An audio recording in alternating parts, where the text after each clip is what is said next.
মুঠের আগে দাঁড়িয়ে কাটা বা ছাটা একই সমপরিমাণ গুনাহ, বরঞ্চ বিলকুল বেলেট দিয়ে হলক করে ফেলার যে গুনাহ, একটু একটু সুলকনি দাঁড়িয়ে রাখা তার চাইতে বড় গুনাহ। যে লোকটা সম্পূর্ণ চাইতে ফেলে সে নিজেই জানে আমি বড় গুনাহ করেছি, আর যে একটু রাখে সে মনে করে আমি দাঁড়িয়ে রেখেছি সুন্নতি দাড়ি। নবীর সুন্নত জানা তার সুন্নত মনে করা এটা আরেকটা বেয়াদবি, এটা আরেকটা বেয়াদবি। দাঁড়িয়ে রাখলে এক মুঠ রাখবেন, এক মুঠের আগে যদি কোনো ইমাম সাহেব মসজিদে দাড়ি কাইতে চাইতে খাটো করে রাখে, ওই ইমামের পিছনে নামাজ পড়া মাকরুহে তাহরিমি। আহসানুল ফতোয়া ৩য় খণ্ড বাবুল ইমামতের মধ্যে দেখবেন বানাই বলি নাকি সকলের দেখা ভুল হলো নবীর দেখা সত্য। তুমি যদি বাঁচতে চাও, যদি ইনতাজতানিবু কাবায়ের এই কবিরা গুনাহ থেকে ফিরে আসো, নুকাফির আনকুম সাইয়্যাতিকুম তোমার সব সগীরা গুনাহ আল্লাহ পাক নামাজের ওসিলায় মাফ করে দিবে।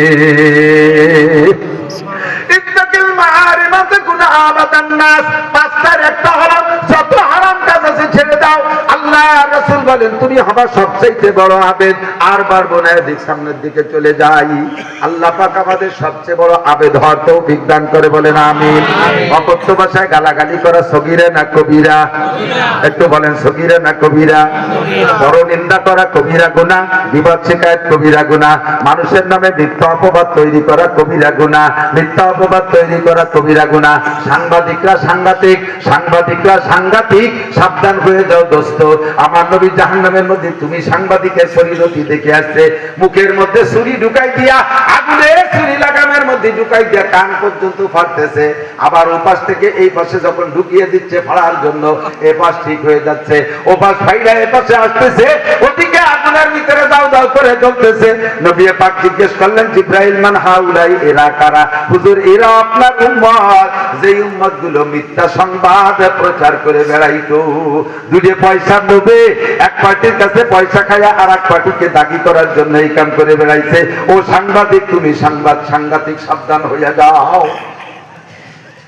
মিথ্যে কথা বলে বিবাদ শিকায়ত করে জিনা ব্যভিচার করে টাকুসিয়া কাপড় পরা কবিরা গুনাহ ছেড়ে দেন। সবচেয়ে বড় আবেদ হবেন দাড়ি কাটা কবিরা গুনাহ, দাড়ি ছাটা এক মুঠের আগে দাঁড়িয়ে কাটা বা ছাটা একই সমপরিমাণ গুনাহ, বরঞ্চ বিলকুল বেলেট দিয়ে হলক করে ফেলার যে গুনাহ, একটু একটু সুলকনি দাঁড়িয়ে রাখা তার চাইতে বড় গুনাহ।